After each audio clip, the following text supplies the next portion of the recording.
Маргаритка и Боровец представят. О, колко пъстроцветна дъга! Защо пъстроцветна? Защото е от пъстри цветове. Пъстри означава шарени, нали? Да, цветовете на дъгата са... Аз знам цветовете на дъгата. Виждал съм ги 100 пъти.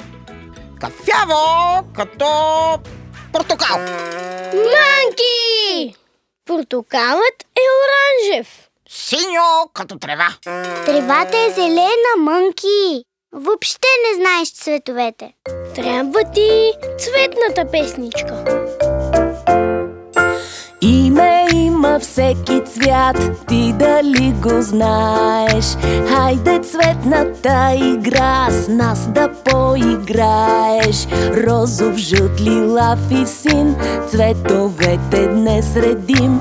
Черен, бял, кафяв, зелен, сив, оранжев и червен. Розов, жълт, лилав, син, черен, бял, кафяв, зелен, сив, оранжев и червен. Име има всеки цвят, ти дали го знаеш? Хайде цветната игра с нас да поиграеш. Да, ясно. Но кои са цветовете на дъгата? Син, зелен, жълт.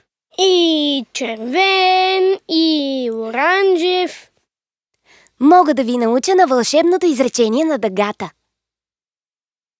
Вълшебно изречение. Чудовищата обичат жирафи, защото са високи. Ама в това изречение няма никакви цветове. Да, но в него всяка дума започва с буквичка на цветовете на дъгата. Чудовищата Ч червено. Обичат О оранжево. Жирафи, Ж, жълто. Защото З зелено. Са, С синьо. Високи, В, виолетово.